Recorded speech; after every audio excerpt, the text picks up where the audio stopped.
Is this even working? I've been having a lot of problems with my camera lately. I have no problems with the drawing, just problems with the camera. Um, all right, long story short, I'm continuing on with page 11 of Brillig. I know I said I'd get right into Tarzan, which is actually further along than you would think. Um, However, I thought I better kind of lay out where this story is going. Shit. There we go. So that readers have at least kind of an expectation because we've changed it suddenly. We've gone from this barbarian in the Void of Nightmare story, and then suddenly we've changed it where he's changed into this bird creature, and he's in this library. He's in Wonderland. And the opening part of Wonderland is this place called the Lost Library, and all the dangers of Wonderland will be in there. And it looks like I'm be drawing a lot more bookshelves again. Um, so I'll go over the page a little bit. I don't have it at the level where I would already be, you know, drawing it, or inking it rather.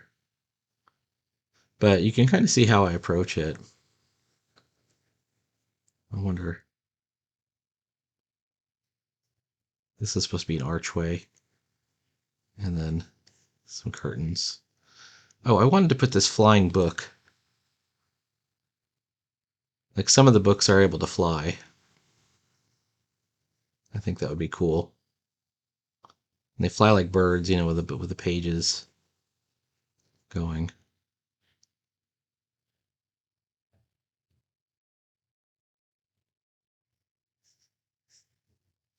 That's a very poorly drawn curtain.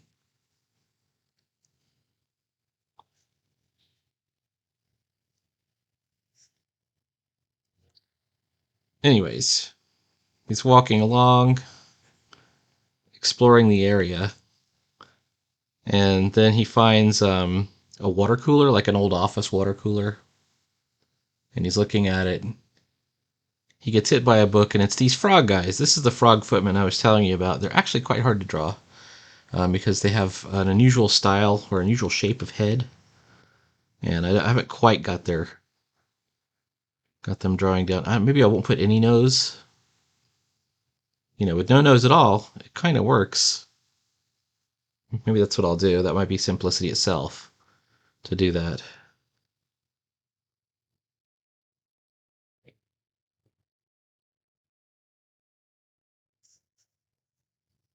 And these guys are looking over the edge of this. They're on a high shelf and they're throwing books down on them.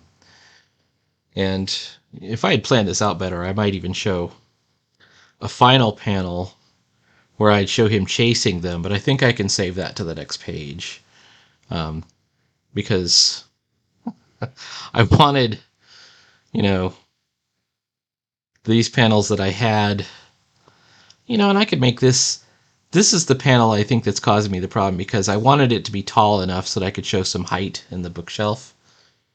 And if I squash it down, I could fit that other horizontal panel in there, but I don't think I will. Okay. Anyways, and no matter what, I am in for some pain just because of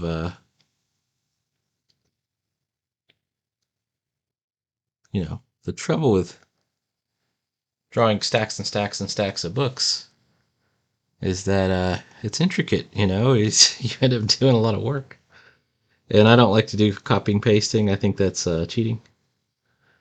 Yeah, it is for me, anyways. It doesn't look as good either.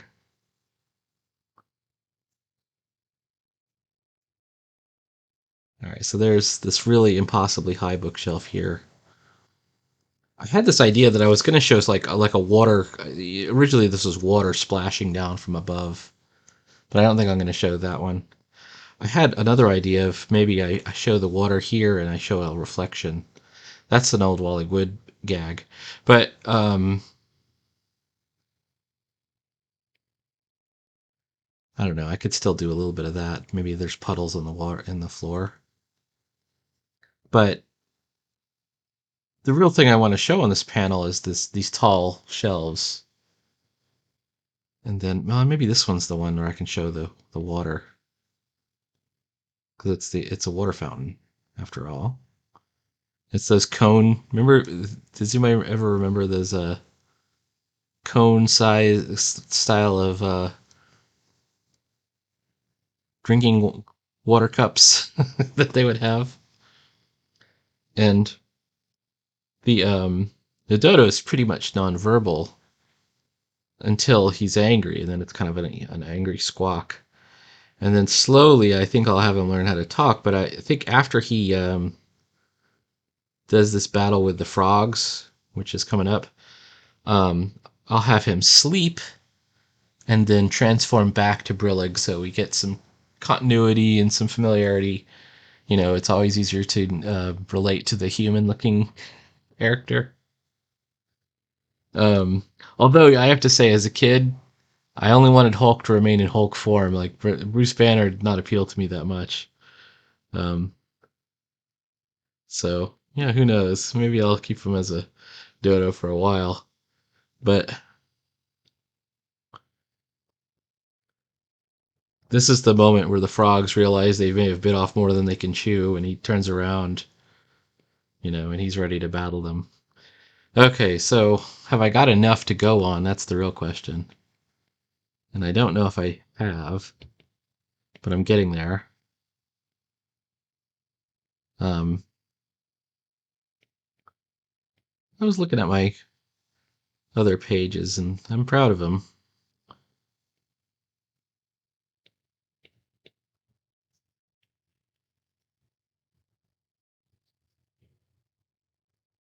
I wonder,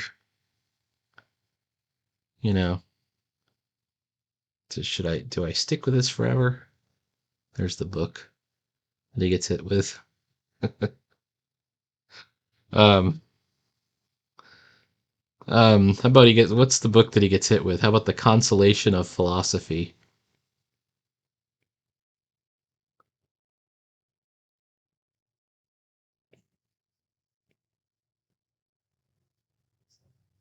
It's by Boetius.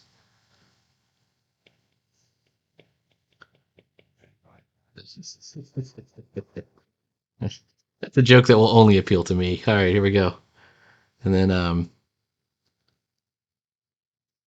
there we are. And then the frogs or the wobbies are having a hilarious time, and then suddenly they're in trouble. All right, this feels pretty good to me. Now, key concepts that I'm doing here. I don't usually get to talk about the drawings because I usually have the drawings done, and I just show the inking because I think that's more interesting to people. Drawings more boring. I break every rule. I don't use thumbnails. I use roughs. If I decide I've gone the wrong direction with a drawing, I just erase it and I do another drawing. And you're probably thinking, oh, but that takes so much more time, Peter. That's so inefficient. And to which I say, and this is my reason that I don't always take all of the set advice, is that my system works for me, and I do about 150 pages a year with my system. A lot of these people that are saying do it this way, do it this way, do it this way, uh, are not really pushing as many pages as I am, and they use that really boring vector drawing style that's so popular these days. So, um, in my opinion, you know that it's great that you've discovered a thing, but I don't agree. So it all comes down to that. Maybe maybe the adults don't know. So maybe I should listen to the adults. All right, let's move on. How about this one right here? Oh, one thing I am working on, and I can't get to it right now because it's over there. I'd have to stop my stream and do it. Is I've been thinking about entering this Aaron Lopresti, who I quite like actually, is doing a contest for the Wraith of God, and it's non-professionals only, which that's me. Hello. And I like it because Wraith of God's a Western, and I love Westerns, so hang on one second.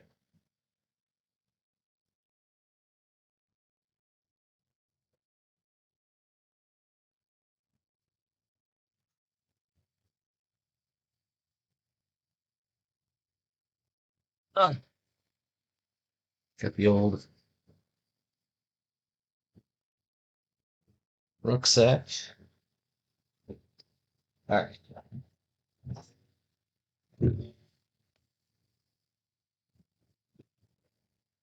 Real G's keep a sketchbook in the rucksack.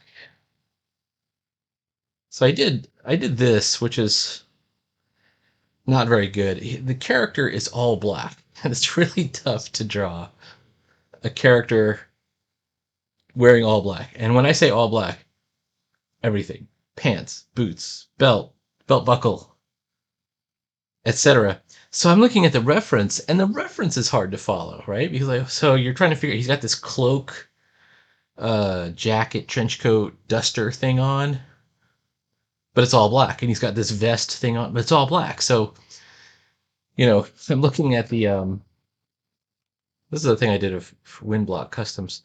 I'm looking at the reference and I can't figure out how to do it. So I did a couple of test sketches. I actually quite like this one. This one's I don't know, it's I decided to lean into I don't know what the details are, and sort of I started covering up. I mean, it would be covered up anyways, just through the duster, and although I know it kind of shrugs out after a while. And then I also did this one, which I ended up quite liking, where he's running forward. And I'm kind of goofing around with the Spawn style. I don't know if you can see it. The Spawn style ape. Oh, I don't know. I'm definitely not a Spawn guy. So then I tried to redraw it, and it's less energy. This is better. And then I tried to redraw it on the next page with ink, and I don't think I did as good of a job. Um, this one felt more Ditko-y to me. This felt very Steve Ditko to me, and the way he would draw his kind of goofy figures that are running forward. I'm not saying as good as Ditko, but it was that kind of vibe. This one I think is much more authentically me. This is definitely pretty authentically me.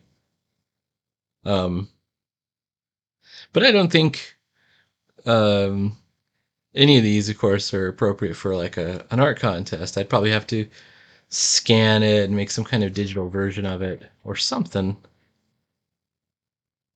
I don't know. I like where I'm going with it. Windblock.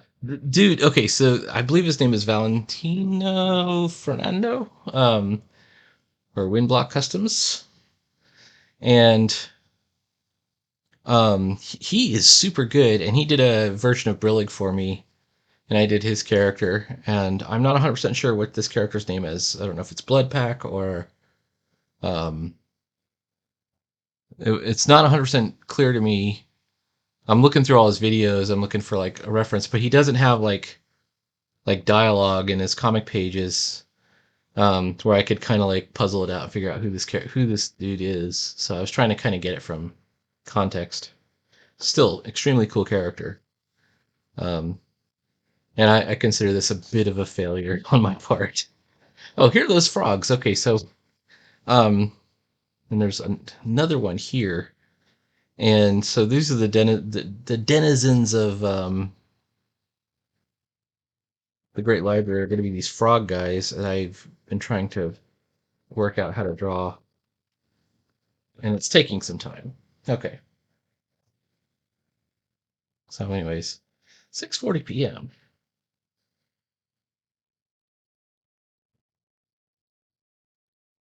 So where do we go from here, and what's the lighting on this first panel? Would it be cool if the lighting were like that? I think that would be kind of neat. As if there's lighting here, maybe some kind of spotlight up here. I think that might be neat.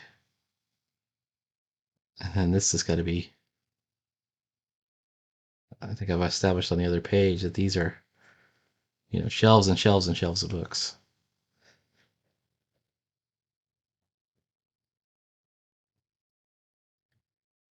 And we've got a huge establishing shot in the earlier page, but it doesn't mean that doesn't absolve me from ever doing establishing shots throughout the book.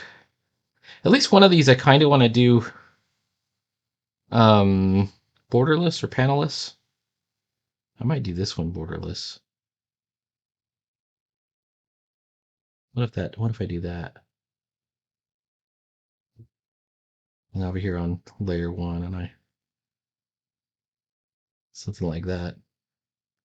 That might be a cool way to go. I don't know if you can see it. uh, let's see. All right.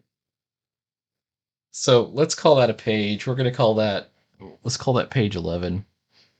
And, oh crud, it's going to take me a while.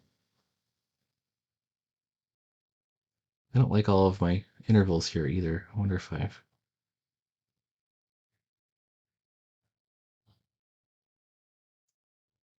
something like that. I think yeah, something like that is fine. And then maybe something up above. How about a statue? Like a Buddha statue. Let's put a Buddha statue up here.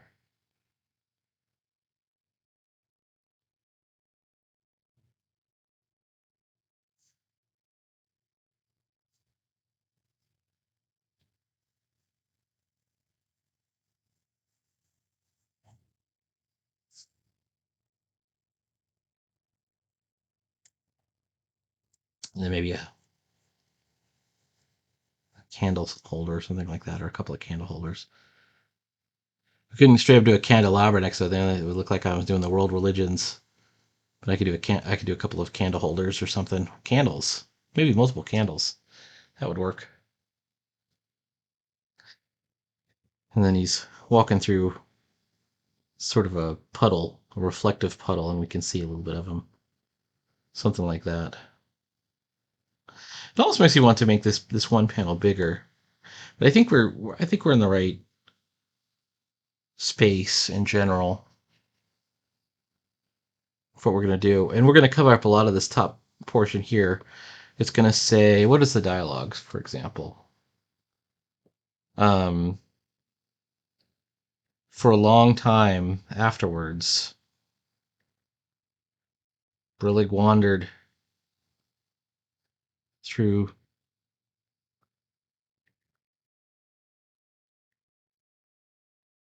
the entry to Wonderland,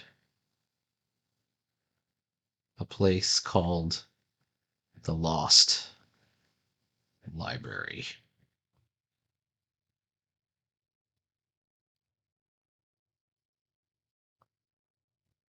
And going to make sure it's in the right font. The font I'm using for this is called Ready for Anything, so I'm going to use the whole thing. Right size, you want to make sure it's the same size all throughout, which is 14. The right leading, which is 6, that's the spacing. There it is. So it can cover up those first two. Looks like those first two shelves. But there's another thing. For a long time afterwards, Brillig wandered through the entry to Wonderland, a place called the Lost Library. And the Lost Library is going to be I'm either going to bold it or bold italic, or let's bold it. There we go, something like that.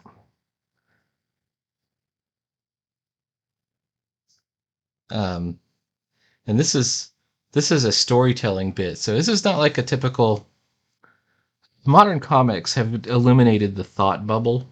and they've replaced it with this sort of narration thing, which is supposed to be where it's like a voiceover box. It's the voice of the or protagonist talking to the audience. You know, usually trying to sound all badass. So it'll be Batman saying, "Joker's gonna pay for this." It's always something like that.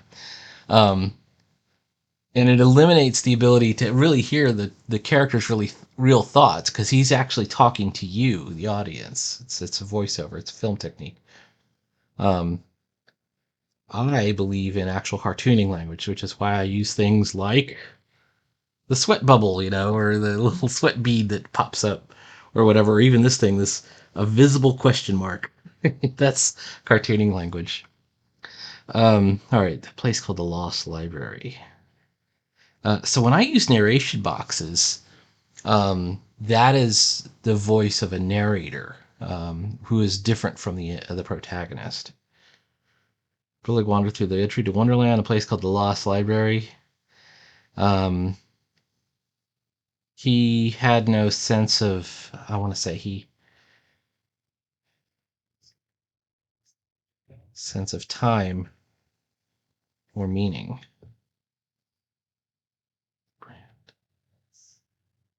Time or meaning.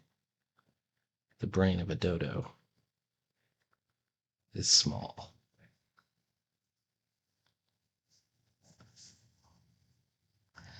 All right, we're going to go back to regular.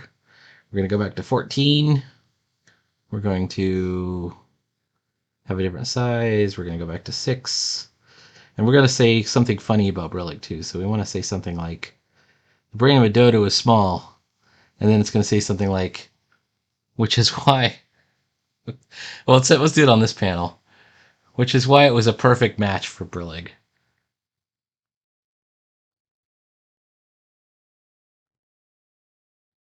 It's a perfect match for Brillig. Oh, and we're going to put some leading ellipses, which is like we're finishing a joke, we're finishing a thought. And same deal, 14.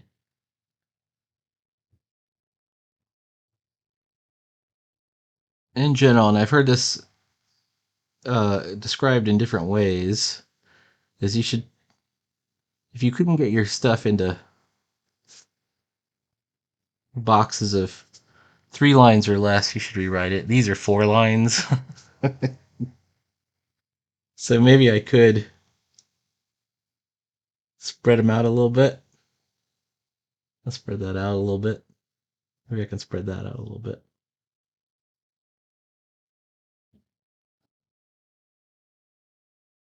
No, I think we need it to be 4. I mean, I can shrink the image down to fit it, but this is kind of my philosophy. This I am going to shrink the image down because where I've placed him is I've ruined the joke with the question mark, or at least momentarily, but I can fix it. All right, so we can just take this, and I think it's okay to, you can either crush him down this way. There we go. And then here's the other thing. I'm going to use this layer, but it's just to draw a temporary grid. And the grid is our compositional rule of 3 grid, and I've got them in the wrong place. So let's take this layer 2 rectangle. Hey, rectangle. We want to put, how about like that? I think that'll work. And then I can just redraw my my Victorian water cooler. I don't know if it's quite a Victorian water cooler. It's an office water cooler. It doesn't have to be Victorian. There's a lot of non-Victorian. I put a Victrola in here, for example. It just has to be from another time, another place, another age. And then, we could take this grid of ours and we can kind of move it around. I think I'm really close on this one, so I'm not going to bother changing it. And then same thing here. Uh, this one's good. And then this one over here.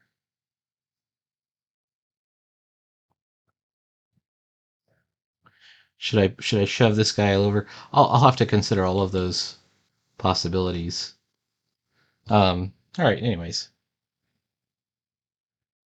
it looks okay to me. So I'll probably go in and I'm going to throw in dialogue boxes or where I think the dialogue boxes are and what they are. Um, and sometimes I have to sleep on it, before I come up with what's the right dialogue box. Um, this one I want it to go just a little tiny, I'm going to smidge out of the panel and over the panel border here. But it's like it's not breaking the panel, it's superimposing the panel.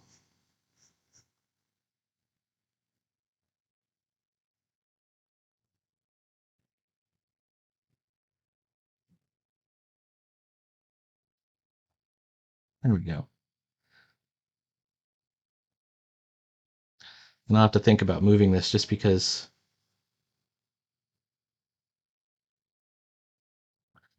if it's a matter of pushing him further up and to the right, I might be able to get more reflection in, more of this pool of water or whatever he is.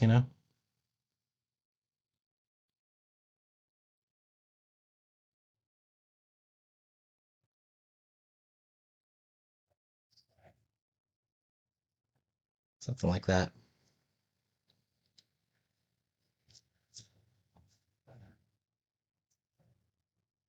I don't know. I'll have to think about it.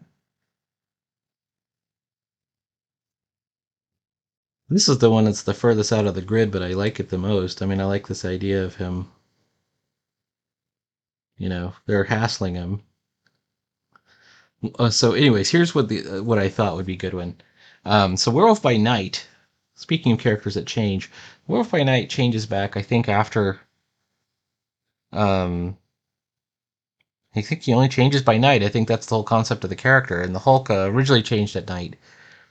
Ghost Rider originally only changed at night, and then it became Hulk changes when he's angry. I don't know about Werewolf by Night. I assume he just still changes at night. And then Ghost Rider changes whenever there was somebody that needed killing nearby. they some you know, and he was not in control of it. The demon Zarathos was in control of it. There's no demon here. This is not a demon thing.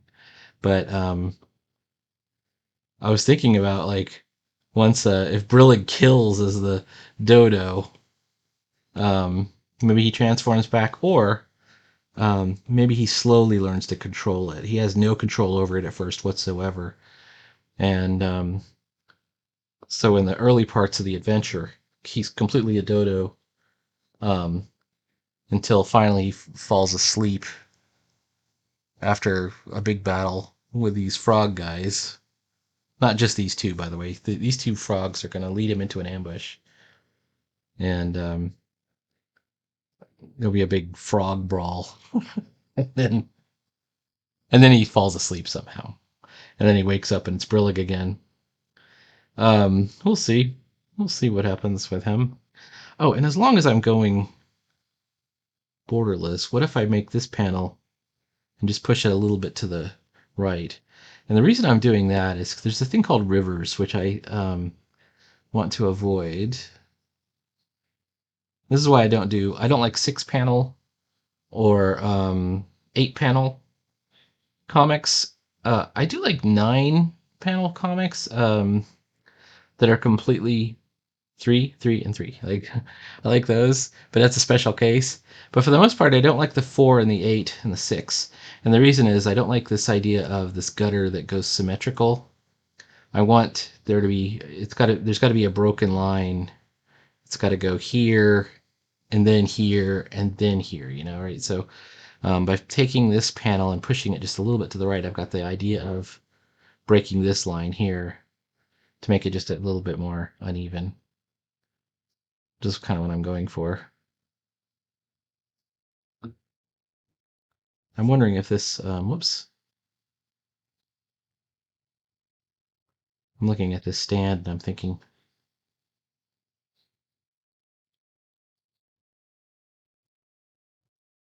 there we go, something like that.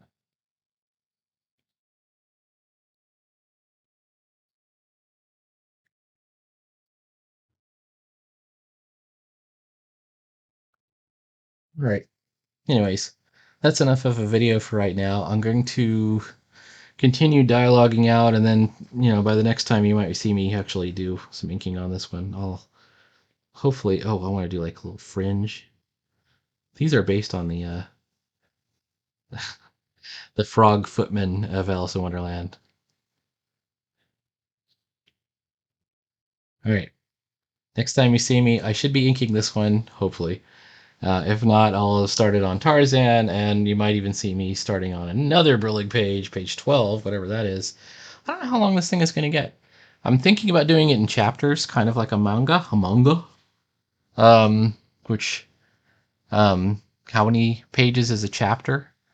I was talking to Tyler Draws, which you can see him on YouTube.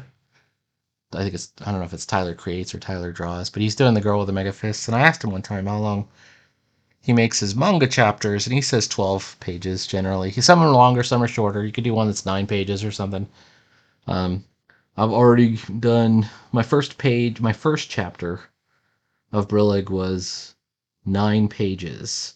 The big library scene that I drew was meant to just really start out as just a chapter divider, but it's actually a pretty good establishing shot for chapter 2. So I'll call that 10. We'll call this 11. We'll see what happens. All right. Please like, follow, and subscribe. There will be more comics. I'm doing comics every day, y'all. There will be more comics tomorrow. Talk to you later.